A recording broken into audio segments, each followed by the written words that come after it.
Come on. It's the number one. Number one right here in England? Yeah. Dangerous. Fast. What stance do you use? So I switch it. Oh, you can switch it? Yeah. Shuffle, Yeah. You got power and you got heavy hands too. Tell me, let me see. You got some power too. Either welter, 40 something, maybe 40 something, 50 No. Someone get him a scum shoe. He said welter. Middle? Middle. You a light heavyweight? No, I'm even him. That's a 88 kg. Karen, come on. Karen. Hey, that's that one side, chap. One side. It's C's time. That's your time. Okay. What's that in pounds? I don't know. Oh, look how lean you look. I know. It's weird, isn't it? It's down in the hand. See, I can't see all that. That's why I surprised them, you know. You look lean, they feel it. I know. Welcome to our gym. He cruising right now. So we just want to come in, man. Obviously, me and Tim are here to call the fight Saturday night. Lomachenko and Campbell. Who y'all picking, Loma or Campbell? What? Yeah. Wait, whoa. Lomachenko. Who's for Loma? Who's for Campbell? Wow. That's how y'all feel? Hey. I respect it, man. I respect it. We just want to take some time to come out, man, and just mingle with the people. We probably can't stay as long as we wanted to because we got some obligations back at O2 Arena, but maybe 15, 20 minutes of, a Q&A and maybe some pictures, man, and then we got to get out of here. But just want to come out here, touch the people, man, and just let you know, man, we see y'all and we appreciate you guys, man. No doubt. So thank you. Anybody can shoot, man. We're here to answer whatever questions you guys have. Tim, when you fought Pacquiao, which time? Yeah. Out of all three, which time did you think was the toughest? Third time. Third time was the toughest. Manny Pacquiao, some apparent reason, just got really patient all of a sudden. You train for a fighter to attack you, and then he doesn't attack you, and you're wondering why he's not attacking you. For some reason, he seemed faster and he seemed stronger the third time around than the first two times. So, going into that fight, I thought I had the perfect game plan. Working with Teddy Atlas, we thought we had everything. Crossed our T's, dot our I's. But Manny Pacquiao just was like super resilient. That's one thing that he had over me was the fact that his conditioning level was through the roof. Most of the times when I fought guys, my conditioning was a lot better than theirs was. I can overcome the advantages from a taller guy or a busier guy because they couldn't stay with my pace. I was always able to. Ooh, what is that? I was always. Hey, is that the train? Hey, bro. I was always able to outwork the guys, but with Manny Pacquiao, I couldn't do that. His conditioning level was too much. So, why I have to say the third time, man? Third time was no joke. Yeah. Andre, what's your most difficult opponent? It's tough. I get that question all the time, but it's tough because they all were tough in their own right, Yeah, I get Don't say that. I can't give him that right now. It was easy. Maybe 5 years from now, we'll see.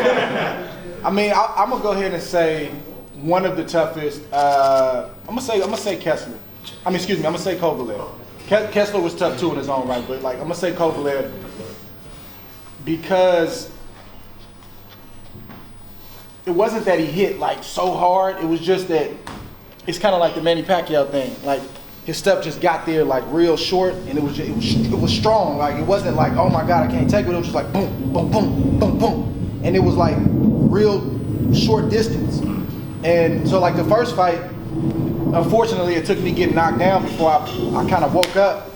I was thinking early too much, and he was punching, and he was just and I'm picking him off, I'm catching something. Man, this dude. And then boom, I got hit. And it was like, you see me get up and kind of smile, and I was just like, all right, bro, you got me. You got me. But then my mindset was, I got to get that back. And all the nerves went, and all the overthinking went. And so he was tough from that standpoint. And he's also very long, too. So, like, he'd be pulling back this way, and then, boom, he'd be able to land the right hand. He can land punches at an awkward angle, and if you're not careful, man, he can hurt you. But it was also strange because he wasn't physically strong. He's probably one of the weakest guys that I've ever fought physically. Like, it was easy for me to push him and get him off. It was nothing. But if you allow him in that range, though, he feels a lot stronger. So, good boxer who probably should box more, but he's also a strong puncher, and he was taught well in the Soviet system, man. You know, they had that style has some holes, but you got to go through fire to be able to exploit the weaknesses. So he probably wanted to. Timothy and Andre, would you give a little bit of advice to the boxers, young boxers over here, what it took to get you to where you are now? So much. Just a few things that, what they need to do. The top three. Top three, yeah. Well, as you see, the style, or I should say, boxing is starting to get a little bit more complex. So fighters now are starting to become more well-rounded.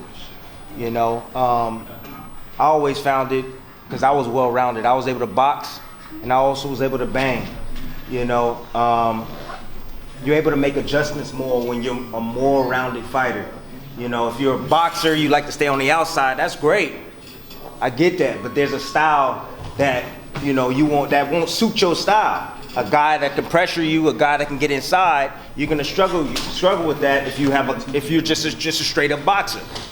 Now, if you can do both, you can integrate both. You can stay in the inside, you can bang, and you can also stay on the outside and box. So I would say, learn your craft. Learn the sweet science of boxing, but also learn how to handle yourself in the inside. And I preach to the coaches out there as well. The coaches, get up on your game on how to fight the inside, because I see a lot of guys nowadays that can't fight in the inside. They don't know how to fight in the inside. And that's the reason why Lomachenko's gonna win the fight tomorrow night, because Campbell can't fight in the inside. He don't like to operate in the inside. I'm sorry, he don't. He don't know how to. So I would encourage all of you young fighters out there, one, you gotta work hard. Two, practice your craft. Learn as much as you possibly can. Okay? Learn as much as you possibly can. Learn the ins and the outs. Learn every range in boxing. Okay? Every range. And take it seriously. You can't have one foot in and one foot out. You can't, it's not gonna work. I'm sorry. Okay? Take it seriously. Dedicate yourself to your craft and the boxing. That's all I got for you, honestly. I think for me, like, my foundation is just understanding that God gave me a gift. Like, that's the first thing. Like, I understand that, and even though, I'm rising up in the ranks and I'm getting more notoriety and I'm making money, that understanding alone kept me humble. And I also took that understanding into the ring. Like, for me, I wasn't strong enough to be in boxing when I got. That's just me. Like, when I step in that ring for the first time, I go around, feel the ring out, I stop at that neutral corner, and the last thing I pray is, God help me, I need your help. Because I know it's not a fear thing, but it's just, I've done my part, I can't go the rest of the way by myself. So that's number one.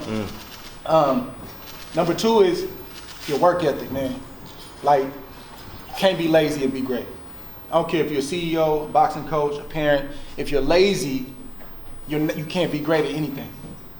And if you're lazy, be honest about the fact that you're lazy, and then just keep working on it. Everybody's drive is different, but I just had in my mind, and my work ethic was cultivated over some years. Like, I used to kick and, scream about going to run early in the morning when I was 10, 11, 12, 13 years old, but right around 14 and 15, now when I go to the Junior Olympic training camp, I'm the first one finishing on the runs. I'm the one that they got to kick out the gym. Like, and I'm not trying to do it to be seen. Like, I just know that you're not gonna outwork me. Like, if you beat me, it's not gonna be because I got tired. It's not gonna be because I got tired. It's gonna be because you were the better person that day, and I could tip my hat to you and just move on and be at peace. but you're not gonna outwork me. So that it went from kicking and screaming to doing it on my own to now I master the work ethic. So when I turned professional, even in the getting ready for the Olympics, my coach used to have to call the Olympic coach and say, do not let him overtrain. He's gonna overdo it every single time. Make him get out the gym when it's time to get out the gym. Everybody was trying to rush to get back to the dorms to see. We didn't have smartphones at that time. We were still getting on. We were like, I ain't that old now. But we would like gather around the computer, you know, at the Olympic Training Center and just look at the internet. Everybody was breaking their neck to get back to that when I was one of the only ones in there jumping with a heavy rope, working on my shadow boxing, the stuff that don't nobody want to work on. Like, man, make sure I turn my jab over. Repetition. You got to work. You got to work. If your coach is still arguing with you about running, if when the coach go downstairs, you cheating, it's probably ain't the sport for you. If somebody has to stand over you in order for you to do everything you're supposed to do, you're missing it, man. They should be pulling you back. They should be like, man, this guy, I gotta watch him. I gotta watch her because she gonna overdo it. So it's your work ethic. And then the third thing for me is the mental part. I'm so thankful, man, that my dad and my coach, who's also my godfather, they taught me the importance of my mind, the mental reps. Like I would be a little kid, 9, 10, 11, 12 years old, sparring pros. And they used to teach me, hey, baby, he's not better than you. Yeah, he's a pro though. You know, he's 28 years old. It's all right. This is what you do. Or this is what you accept in a boxing ring and this is what you don't accept. Teaching me the mental reps, right? So just like the physical part, all of a sudden I started to get the mental part. Now I'm able to face all these Russians in the Olympics, and yeah, I feel fear and I'm battling that stuff like a normal person, but it's not stopping me. In my mind, I know, man, I got God with me. I got my work ethic, but then mentally, I'm here for a reason. I'm here for a reason. He's feeling what I'm feeling. So the difference is gonna be who can feel the fear but still go anyway and still perform. Then that translated to professional career. Most of you guys in here know me and Timothy Bradley. The main thing is mental toughness. Mental toughness. You gotta work your mind. Yep. A lot of youngsters today, they think they tough until they get in there with that heat. Everybody's a soldier when there ain't no wars going on. You feel what I'm saying? Everybody's a lion until they face another lion. Then you see what type of lion you are. Absolutely. And I'm not trying to throw no shade on Yard. Look. I knew where y'all was going with this. Look. I'm not trying to pile on with Yard. He fought a great fight. He just came up short. But I'm just telling you, everybody's a lion until they face another lion. So you got to work on these things, and you got to be coachable. You got to be coachable, man. These OGs in here, I ain't saying y'all old, I'm saying y'all OGs. Y'all see it. Y'all experience. Yeah, got a little Lowry's on. They know stuff, man. They know stuff that you don't know. They've been places you ain't been before. So if he telling you, hey man, do this, man, watch out for that, man. You got to stop doing this. You got to listen. You got to listen. Andre, what did you think of y'all doing? Thought he fought a good fight. I thought he came up short. I thought he was going to come up short before the fight started.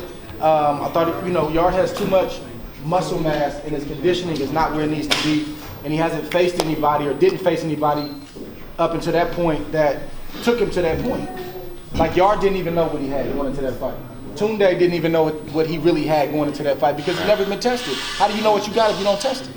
So hopefully, man, he takes this, he learns from it. He's got a great skill set, but he has to make some adjustments, man, in camp. And if he does that, I think he can potentially be a champion one day. Andre, sorry, you just touched on mentality. How did you overcome the psychological when you Kovalev, your first fight, going into your second fight? How did you mentally prepare for the second fight? Because I had been going through that stuff my whole life. I had fought Kovalev already about 20 times in my career. He just looked a little different. Feel what I'm saying? I feel like I had fought Kovalev already. I had fought many giants already. So he was just another giant. Oh, this guy's, he hits hard. Okay. What else can he do? Gotta hit you first. I mean, I see right here when stuff don't go his way, he start folding a little bit. He start turning. I'm gonna make a note there. Oh man, he got bad habits for real. He drink a lot. Man, that's unfortunate, but he gonna pay for that. Body work. He don't listen to his coach. Mental now. I'd already fought him before, so I didn't want to be on the canvas. But because I was ready for that moment and I'd already been there and done that throughout the course of my whole career, I got up and I didn't panic, man. I smiled. I was like, I gotta get that back. Thanks. I've got a question for you. Who do you reckon is the best 147 at the moment? There's two guys. There's two guys right now. There's a guy named Terrence Crawford. And there's a guy named Earl Spence. And it's the fight that everybody wants to see. And it's the fight that I want to see. Who wins it? They got to fight. I don't know. 50-50, bro. It's a 50-50 fight. It's a 50-50 fight. But when you look at the style matchup, you see one strong bull. Earl Spence is really strong. Terrence Crawford, I have to say, he's very strong. I've been in the ring with him. But he has a lot more dimensions, I believe, than Earl Spence. But at the same time, you know, Earl Spence showed that he can box as well. Not only bully you, and he's a big, strong southpaw. So, you know, it's a pick'em fight. Personally, I like Terrence Crawford in the fight. But, you know, I'm pretty sure a lot of you think that that Spence will win the fight. Who do y'all think gonna win the fight? Crawford. See, look at 50-50. 50, everybody said Spence, somebody said Crawford. All right. What meant more to you, the Olympic gold medal or winning the world title? Gold medal. Yeah, that was for the love of it, man. There was no money involved, wasn't business. And that was my first real goal. Like, I wanted to win nationals and get on the team, but like my first big goal was gold medal. And again, that was me representing my country. We had just gone to war at that time in 2004, so, you know, it was extra special. You know, we got booed going into the arena when we first got to Athens, Greece. So a lot of people didn't like us, man, and to be able to like come out on top, man, was like, I knew, regardless of what I did as a pro, that I was stamped with the greats, just from the gold medal.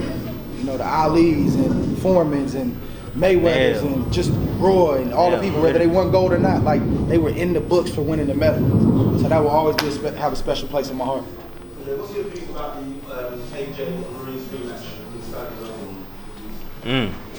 I mean, I think it depends on what AJ comes in the ring mentally, and I think it depends, and physically, and I think it depends on what Ruiz comes in the ring. If Ruiz is resting on his laurels and living a life, which it seems like he is. I'm not saying he's gonna rest on his laurels, but he's enjoying the fruits of his labor. Bruh.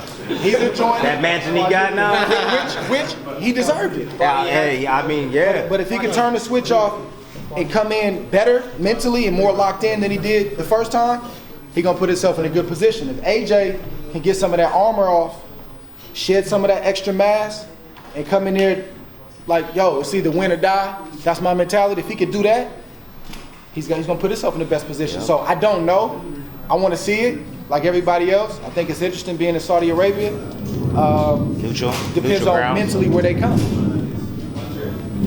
For a young fighter preparing for a fight, how would you advise whoever to prepare for a fight? I mean, obviously, hopefully you got a coach. So I'm saying whoever the amateur fighter is, like, you got a coach. Listen to your coach. You're with that coach for a reason. Whether it's, hey, run on this day, don't run on that day, spar this amount of rounds. But maximize it. Whatever it is, maximize it. Don't cut corners. Don't cut corners. Don't cut corners, because it's going to come back to bite you.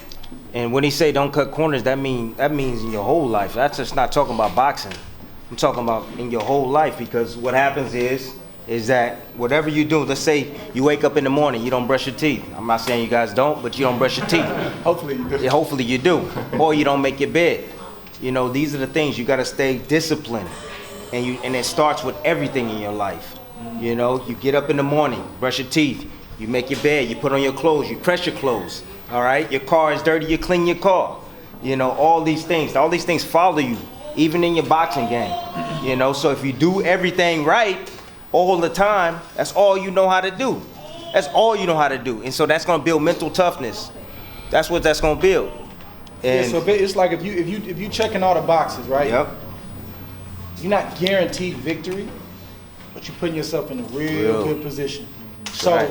If that opponent, he or she, has not done what they're supposed to do, they got a problem. If they did what they were supposed to do, I'm ready for the call. Yep. It's gonna be some wood chopping. We're gonna see where the chips fall.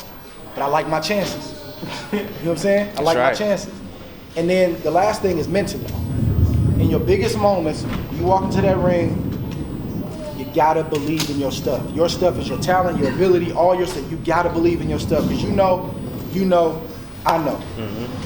Like, you can lose it. Like, you have a great camp and lose it mentally walking to the ring. You can lose it a few days. Self-doubt starts coming. You start looking at the people like, man, there's a lot of people here. You gotta fight them demons, man. You can become a spectator. Or you can get in the ring and feel like, man, I don't belong. In that split second, you gotta shake yourself and you gotta believe, no, I'm here for a reason. I'm here for a reason. And tonight, I won't be denied. So it's mental and it's physical. But it goes together, because if you do everything right, then what's there to doubt? What's there to doubt? So when you do get in the ring, it's like, nah, he didn't run harder than me. He didn't run longer than me. He didn't train harder than me at all. And so when you go in there, you go in there confident, and you can overcome anything in that ring. So it don't matter. Andre, how were you guys able to break up the rhythm of other fighters? Because every fighter has a particular rhythm that they used to fight. And what I noticed is that what you're very good at was being able to catch guys in between that maybe half step or those habits that they would do. What sort of drills and things like that would you work on to take advantage of an opponent's habits, so to speak? I think for me, it's number one, being a student of the game. Yep. Studying the game, learning different styles, learning how certain styles are neutralized, learning how this guy beat that style. Yep. Why didn't that? Well, this dude was more talented, but he don't train hard. Like, you start, that's number one. Like, you got to be a student of the game. Secondly, for me, like, and for my gym, shadow boxing is everything. Right. Like, I did what I did to Kovalev the second time because of shadow boxing. I got in the mirror and I didn't have a set anything. I just flowed. I let my mind just go wherever it wanted to go. I didn't stay focused here and keep it. If I wanted to, whatever I came up with, wherever my mind would take me, if I wanted I just trained my body to do whatever I wanted to do. Whatever I could come up with, I wanted to go here, here, here, here. I didn't have a set style. When you deal, that's what we're gonna see Saturday with Loma. Yep. That's what Campbell has to deal with, a guy who doesn't have a set style. Campbell has a set style. Yep. He's a gold medalist. He's trying to become a world champion. He has a great set style, but we know what he's gonna do. Yep. He doesn't know what Loma's gonna do. So when you don't have a particular style and you can do anything in the ring, it's hard to beat that. But you gotta get in front of that mirror. Be well and rounded. you gotta work your feet and you gotta work your creativity and you gotta get out that box. Have your fundamentals, but off the fundamentals, you gotta work other stuff. And then you'll apply that stuff in the ring, and all of a sudden your opponent's like, dang, man, how's he doing that? Well, I work 10 rounds a day in that shadow boxing. Working my feet, I'm working my eyes, I'm working my hand placement. Then it just starts to come. That's right. I think there's one thing we would love to see, that's for you to make a return. I was waiting on that. I don't think so, man. I don't think so. I'm gonna tell you why. Like, he don't want it. Y'all know he don't want it. You got to realize something. Like, people talk about the money. Like, I left a lot of money to walk away. Yeah. Like, I left tens of millions of dollars to walk away. So Same here. the money's not gonna do it.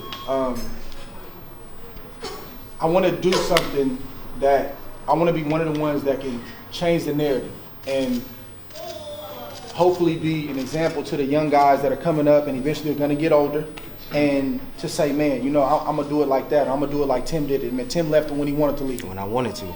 And leaving on top and leaving on your own accord and leaving when you want to leave doesn't mean you leave on a win. It just means you leave when your money's right and you can leave, and when you decide that I'm done. And most guys can't do that. They get kicked out the sport. They get beat out of the sport where they literally just can't get another fight. Yeah. It's hard, man, being retired. I miss it, bro. I'm a competitor.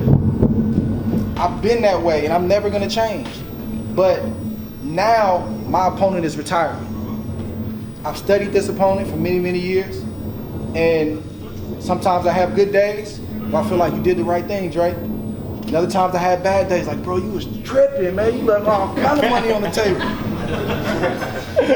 But I gotta fight this fight, because I want to be one of the ones, and I know Tim wants to be one of the ones where it's like, man, they left and they didn't come back. How often do we talk about that? Everybody always come back. We got like what, Lennox, Joe Calzaghe, Yep.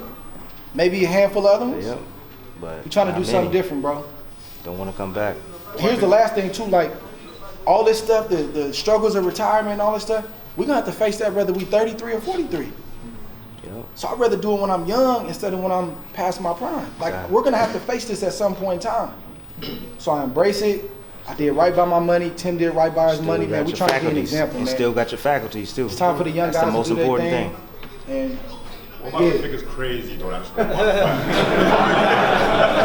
figure. say it again. What about the figures like crazy, like the page? I hope I don't have to deal with that, man. That was crazy, like crazy. I hope I don't have to deal with that, man. I just hope it's not often, man. I hope it's not often. Not doing it. If you did not come working. back though, what opponent would you want to fight? Currently, that's that. If you did. If you did, hypothetical, yeah. I would have to go big or go home. Ain't no light heavyweight. AJ. Nah. Was you really gonna say that? I heard you say you were gonna go for AJ. It would probably be something big at cruiser, and there's nothing big at cruiser, so you know what that means. Yeah. Heavy. Be heavyweight. See, I wouldn't fight Deontay. I listen. I'm smart, bro. It's too much reach. That's too much. When Roy went to heavyweight, he didn't face Lennox Lewis. He fought John Ruiz. So that's not the right heavyweight. You know what I'm saying? Who do you think is the best two heavyweights around Right now? 1, 2? Oh, Wilder and Fury. 1A, I agree. 1B, regardless of how you have them. 1A, 1B. I thought Fury won. Fury. I thought Fury won, but I Fury. can see with the knockdown. I can see how Fury the won. two knockdowns, how they could sway a different way. And I said that on Twitter. If you fought Roy in your prime, would you beat him? Man, I don't even want to think about that. That dude, that's my legend, man. That's the dude I looked up to, got a great deal of respect from. Yeah. It's blasphemous for me to even think about that. Number one, number two, he was a bad man. I know you imagine, like, you guys are the same way, you know, too. So, like, what can anyone take from Roy and try and replicate? Because he seems like a physical freak. Like, I don't think he's the type of fighter where you see him throw a book out and just, he's not that type of guy. Is there anything anyone, not like Floyd, I don't know, not like a good boxer to a great boxer where you can take certain things. Is there anything you can take from Roy and say, Change of rhythm. I think, bro. I tried to steal everything. Everything, right? I But try to he's steal gifted. everything, man. I'm leaping in with hooks. Yeah, but that's not the thing to do. That's My not the coach thing was to like, do. Man, you gotta be yourself, Yeah, man. You can't be Roy. leaping in with left hooks like that. I You had can't my be hands doing out that. like this. Everything. Roy had the Hands little behind your ducktail in the back. back. Y'all remember that ducktail Roy's had? I wanted the ducktail. I wanted everything, man. I wanted to be just like Roy Jones. Yeah, be yourself though. I don't know, man. Be Like yourself, you can take stuff. Some people you can look and see something that Roy does and then duplicate it, and it can work. Like it could be the hook, it could be whatever. He's not as technical as Floyd, but maybe an intangible is just his belief, his swag. Like Roy believed he was gonna get everybody, you know. So I think that's probably one thing for sure. Who was the best all-round fighter you've seen? Scene. It's been a lot, man. I can't just pick one, but in my today or just coming up. Top three. I can't do a top three. I'm just gonna throw a couple names out. Obviously Floyd, Bernard Hopkins, overachiever, worked his fundamentals every single day. Yep. Who else? TC for me. Terrence Crawford. Right now, today, best overall, all-around fighter. Loma, another one. And Loma's vicious. Who else? Which pick would you say? I like Fury, man. I like Fury a lot. Great boxer. Yusuf. Which pick would you say?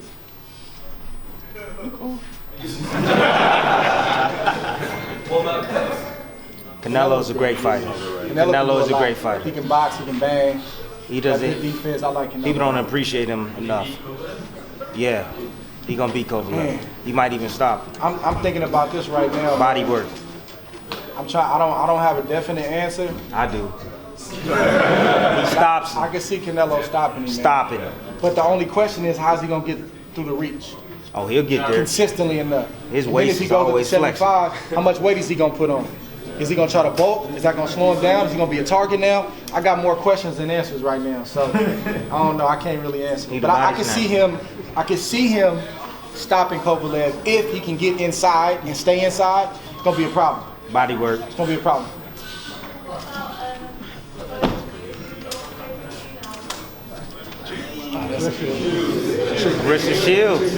Carissa Shields. She's pretty good too. She's really good. Yeah, I like Shields. Shields is. Clarissa's my favorite. Carissa's my favorite. That's baby sis. Yeah, great boxer. But I got respect for all of them, man. Yeah. Seriously. And I think they should be getting paid when we get paid. I agree with that. We take the same risk.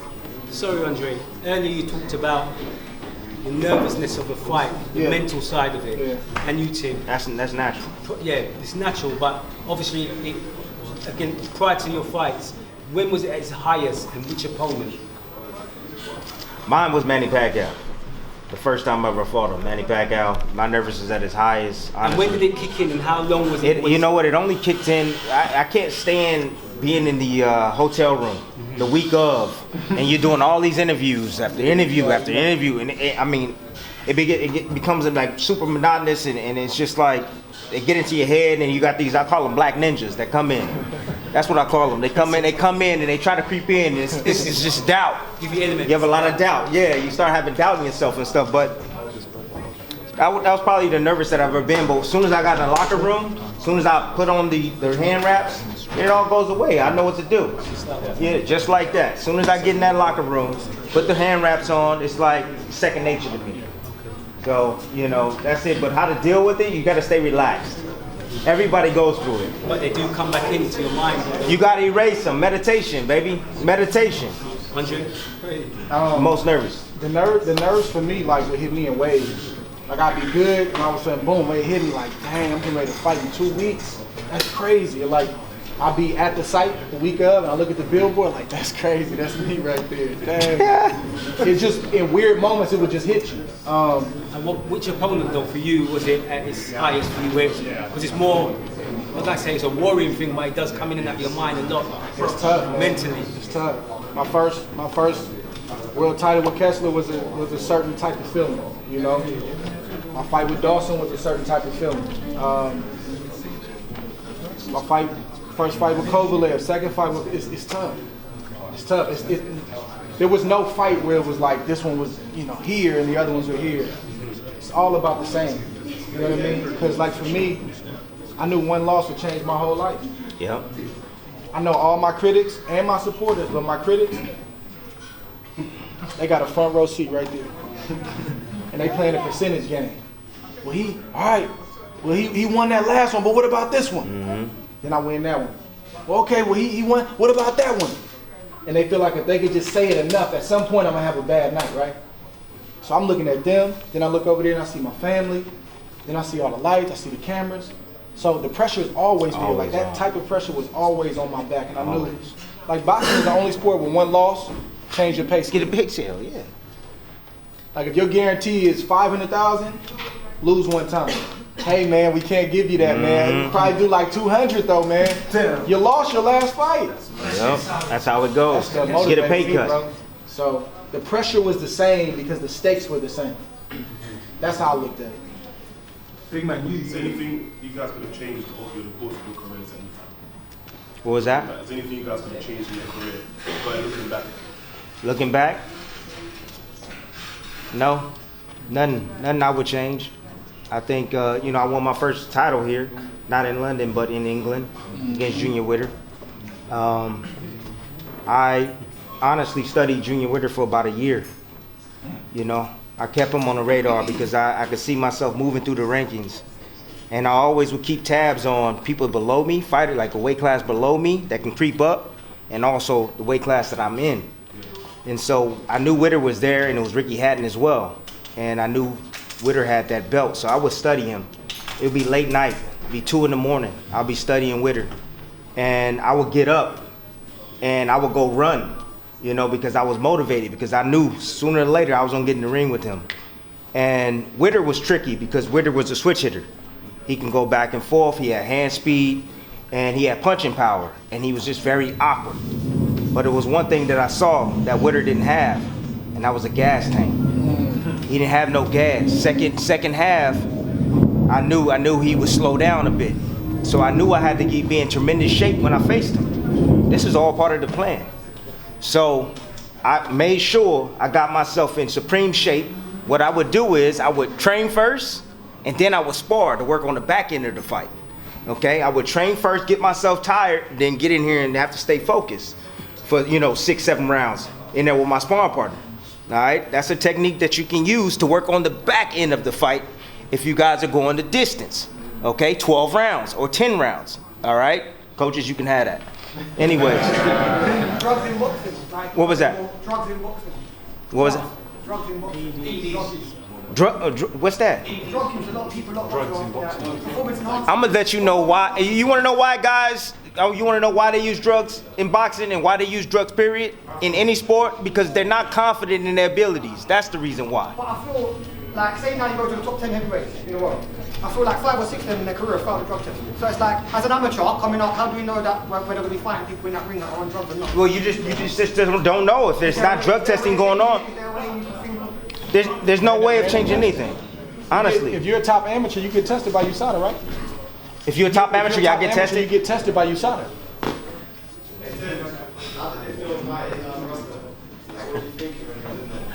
Oh, I was a psycho. Hey, I was a psycho, man. I'm going to tell y'all a true story. You know who Ray Lewis is? Y'all watch American football? Ray Lewis. I was in the locker room, and I spoke to Ray Lewis through FaceTime. So he's a friend of mine, and he gave me the pep talk. So I came out. I had a game plan. The game plan was to box. But after the Manny Pacquiao situation, I decided, I'm going to war now. Ray Lewis told me to go to war. He told me to show the people what you made of.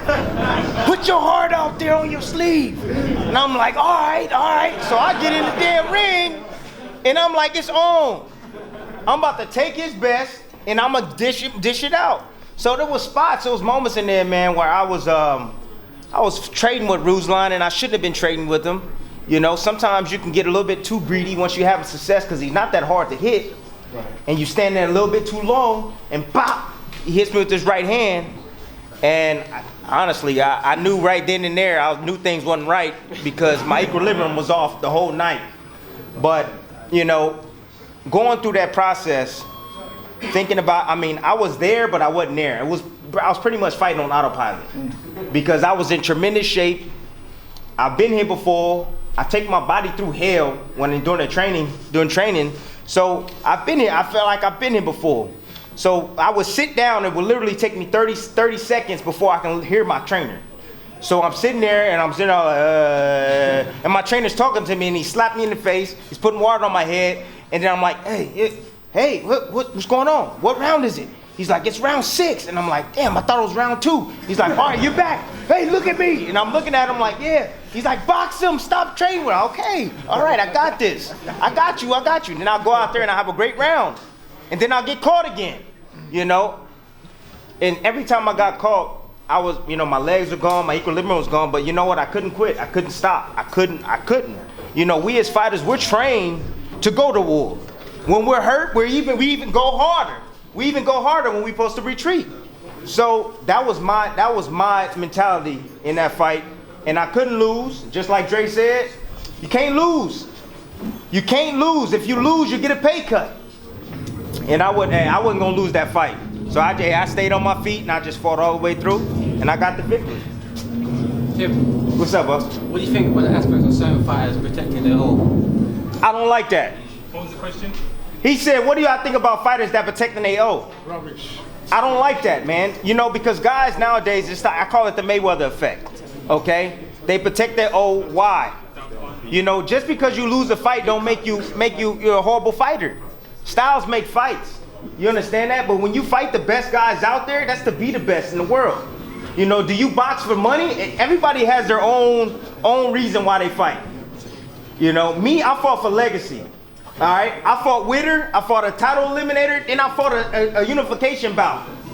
Right to the unification bout. I unified the titles twice because I wanted to be the best. I wanted to be considered one of the best fighters on the planet. I was top 10, pound for pound. So I don't like that when guys try to patent their records. When you coming up, it's good. Hey, get those wins, get those knockouts, but then you got to have a test. You got to see where you are. All right, and when that's your manager's job, and that's the matchmaker's job, whoever's matchmaking you.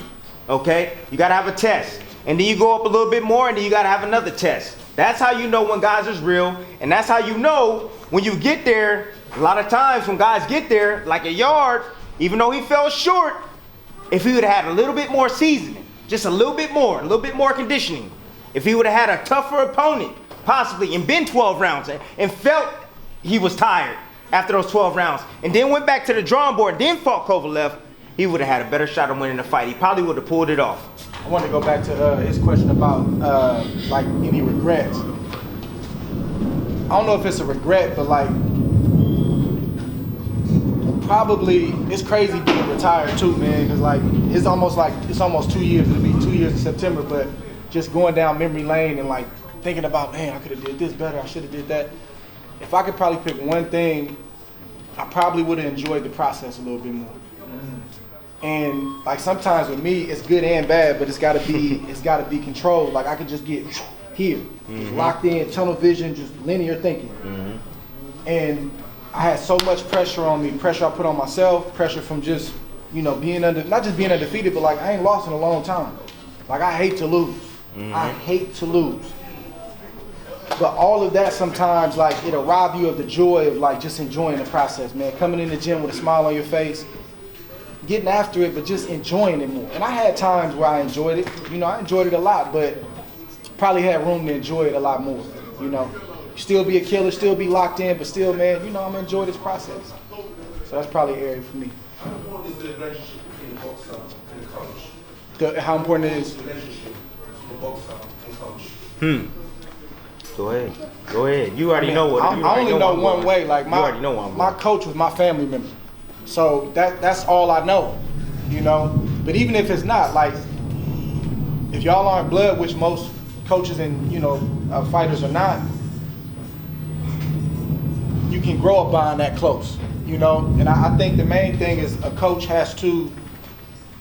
They got to care about the fighter, care enough about him to tell him the truth, you know. Even if they don't want to hear it, because this ain't no game.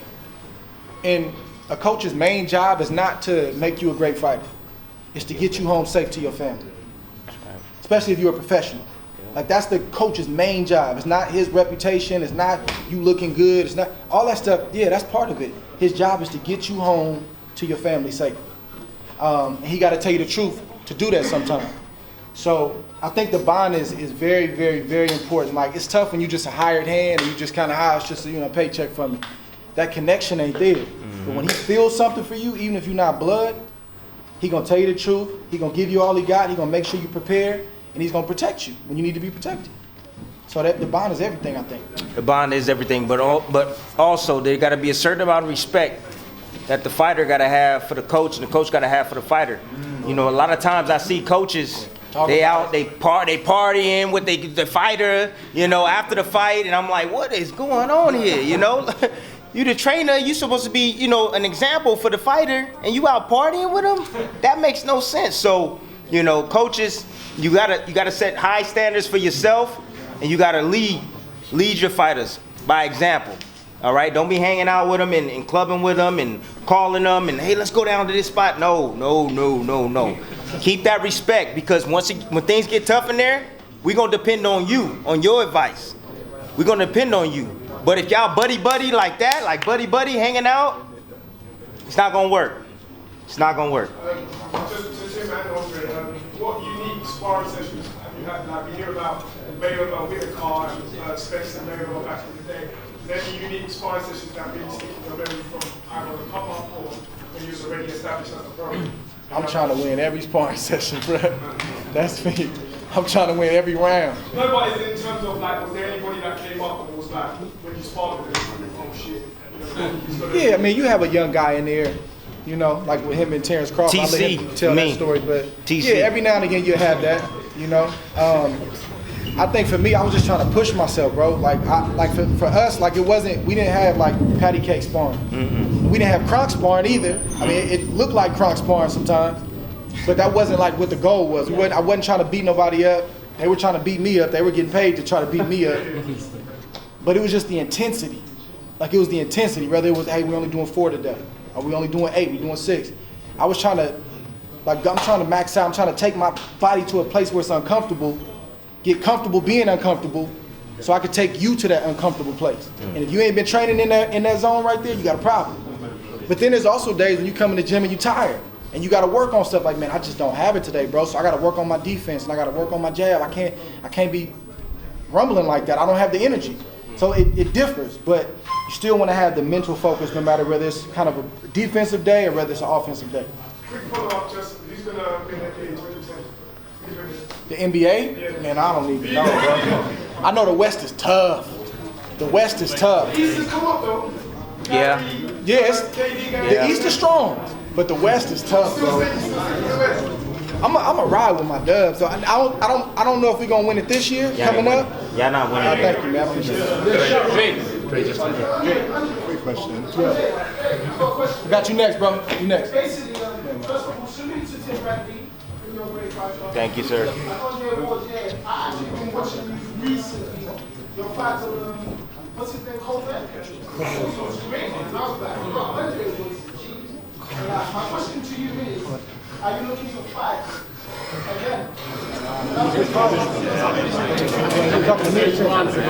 He ain't talking to me, he's talking to you. Partying too hard, going out, just playing up for social media. And it's gonna catch up with you. Sooner or later, it's gonna catch up with you. You know, you got a guy like, I don't want to even call the name out, you know, and start anything, but he's a 4 Division world champion. He's a tremendous fighter, tremendous athlete. He can definitely be a better fighter. He's very talented, but you know, the outside life will affect you. Believe it or not, you stand up late, it will show up in the ring. You know. No, I didn't say anything. You got. But anyways, but I'm just saying. No, I'm just telling you fighters now. Honestly, whatever y'all doing outside the ring, whether it's stress at home, it's gonna show. Whether you're not running, you didn't run that mile, you're supposed to run 3, you ran 2 that day, it's gonna show up in the ring. It's gonna show up. Because once that pressure get on you, you're gonna feel it. And you're gonna be thinking about it, the processing in the ring, like, dang, I'm tired, I should have ran that mile. Dang it, I'm tired, why did I stay up and party with the homies the other night or last week? You start thinking about this, man. All right, that's why it's important to always do the right thing. I'm not saying don't have fun now. I'm not saying there's a time to have fun and a place to have fun, but when you're getting ready for your fights, you got to make sure you're on point. Man, you better. All right, make sure you're on point. You got to choose your hard. It's hard to not drink. Okay. Well, it's hard to drink and then get knocked out. What's harder? It's hard to not use drugs. Okay. Well, use drugs and see what happens. It's hard to stay away from the ladies. Okay. Yeah. Do what you do. Do that and then see what happens. Then we'll see what happens. If it works for you, then it works for you. You got to choose your hard. Like, you want the hard of the consequences of negative behavior, or you want the hard of resisting and fighting to do the right thing and saying no, and you got to choose your hard. There's no easy road. Pick which hard you want. That's the difference between me and Andre, him being pound #1, because I had some fun, baby. You know? Hey, I had some fun, baby. Hey, I'm keeping it real for you. I enjoyed my life. Listen, bro, listen. Don't clap for that. This dude was, Monica's right there, Timber. He was a Spartan in camp. Hey, I was the, hey. Don't let him fool you. I was lethal, man. Man, you was at the house training. I trained. You look like one muscle when you fought. Like one full muscle. Nah, honestly, man. You wasn't out there like that, man. No, I had my fun. You know, Trust me. like I said, there's a time and a place to have fun. Enjoy yourself. You just can't be serious all the time. It's called balance. Is sex before fights? Is that thing a myth or is it real? That's a myth. No. That's a myth, bro. That's a myth. Andre, No comment, man. No comment. That's a myth. I don't know. Listen to me. Hey, check this out. Listen.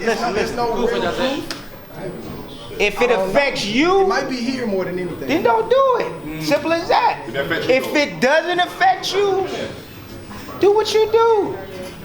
Hey, seriously, everybody's different. Honestly, everybody's different. But there's a 21-day rule that I had. 21 days. Anyway. Guys, one more question. How important is it to stay away? Burns, right? In Glasgow, right? Yeah. Right? Then he fought Gamboa when Gamboa was Gamboa. People forget that. See, what about the Axeman? Hold on. When the Axeman was Axeman. Who's that? You know who the Axeman is. Give me Loma. I'm talking about Loma. Give me the first name. Who's that? He smacked him. He made him quit. He made him quit. I don't know no aliens. Yeah, okay. You know what I'm talking about. Hold on, let me finish. I'll let you talk. Go ahead. Hold up. He went on the road to win, right? Came back and fought Gamboa, bro. When Gamboa was being compared to Floyd Mayweather, bro. Go ahead. That's the mistake people make in boxing. Go ahead. They look at his name and like, oh, he's washed up. No. You gotta judge him on where he was when they fought, not where he is now. Gamboa was Gamboa. They were saying he was the next Floyd. Okay. Cleaned him out, right? Went up to 140. What did he do at 140? He did what Loma's doing, trying to do. Yeah. He did what Loma is trying to do, right? Then what happened? He went to 47. Hello. He beat what's his name? What championship? Jeff Horn? Yeah. Jeff Horn just came off of beating Manny Pacquiao, whether you thought he won or not. And what else? A win over Luke Campbell. Hold on. A win over Luke Campbell is not gonna make you leapfrog Terrence Crawford. Hold on. Another gold medalist? Hold on. It is a little. He'll stay right there. Loma, listen. Another gold medalist. Hold on. Loma will stay right there, right? He'll stay there. He won't move. Now, Terrence fights a B-level guy or even an A-level guy and don't look good or maybe loses, then that's a leapfrog situation. That top spot, man, for me, that's a coveted spot. You don't lose that because somebody sneezed or you cough the wrong way. If you're going to knock me off of that spot, you got to do something spectacular. Luke Campbell is a gold medalist, man. Yeah, so was that. But on one hand, gold medalist. But you know how many gold medals that boy got? 5 already. That's my only problem. He got 5 already. I got you. And he beat that boy Regan down. Yeah. So hold up. Let me say this. So was Gamboa. Yeah, that's that. So was Gamboa. That's an asterisk there. So was Gamboa. So was Gamboa. But they were the same weight class. They were the same weight class. Gamboa was bigger than Gamboa. He was a 130 pound. You're talking about Gamboa was a 130. 2 weight classes. He was a 130 pound. Gamboa was a 130 pounder. He was a 130 pounder. The same weight class. Regan came up 2 weight classes to try and fight my man, and obviously he didn't go his way. That's not the same thing as Gamboa. Why people was betting on Regan down there? On one hand, tell me why people was betting on Regan down. Campbell's not gonna win. He gonna get washed. He just said that when we came in. Now he said he a gold medalist. He is a gold medalist. Is he the truth or is he not the truth? He's the gold medalist. If he ain't a threat, it's gonna be 5 gold medals, bro. If Campbell is not a threat, we're gonna have can 5 gold medals. Can I say one thing? In a short period of time. I'm gonna say one thing and then you can have it. Go ahead. I'm gonna say one thing. If Luke Campbell is gonna get washed and he's not really that big of a threat, right? No. Why is that guy gonna be the guy that's gonna allow Loma to leapfrog Terrence Crawford? Because it's Lomachenko, bruh. Lomachenko skills. What are you talking about? It's his skill set, bruh. Lomachenko's skill set, bruh. What are you talking about? I respect it. I'm just saying I can't do that. What? Luke Campbell can fight another guy and beat him in this weight class. Luke Campbell might be the number 2 guy in this division right now. The number 2 guy in this division. Okay? Number 2, no? What, Linares? Number 2? But even you, you saw earlier, you were saying that Campbell didn't believe in himself. Listen, but that's Campbell's fault. But Campbell could be second. He could be second, and he's second best in this division. If that's what I'm saying, he's second best in this division. He truly is, and he's a gold medalist. But Lomachenko's just that damn good if he goes and millie wops. What do you mean? Crawford got to fight the best guys in the division. He got to fight the best guys in the division. So Crawford has to fight someone that expects to be number 1. Just put it this way. At the end of the day, just put it this way. You professional yet? You fight for a world championship in your 3rd professional fight. It's probably over. But do that. Tell me how hard that is. I don't care he got 400 amateur fights. Do that. We just had a guy that had 400 amateur fights, lost his debut to a nobody. So and he got 2 Olympic gold medals too. So what are we saying? Loma's not that great? How quick he did it. I just want to know why he's back over. Bro, if we don't go off of how quickly Loma did it, he should already be number 1 on your list. No, he's number 1. If he beats Campbell, no. He's number 1. He's gonna have 3 belts. If we going off of how quickly he did it, he should already be number 1. He's going to fight Campbell. No, not yet. Because now he better be one of the baddest ones in 28 years to have all 3 belts in the weight class. Since Pernell Whitaker. Hey, that's why. Terrence gonna call him. He gonna get a call from Terrence, bro. And then who is Terrence Crawford fighting next? Who's he fighting next? I love Terrence. That's my guy. That's not his fault. I'm just saying. 3 weight classes, bro. 3 weight classes for longer. Undisputed, bro. Since 2014, bro. So then what about wait. Then what about Manny Pacquiao? What about Manny Pacquiao? He's been here longer than everybody in all the other weight classes. And Manny Pacquiao just beat a bad boy. He just beat a bad boy. 8 divisions. Why he ain't number 1? See, that's what I'm saying. If y'all want to talk about, he's been here longer. That's your argument? He's been here longer? One minute, sorry.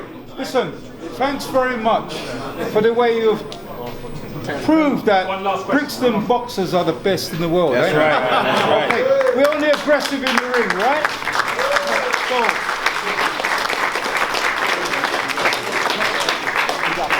We've had these great creative guys answering as much questions as possible.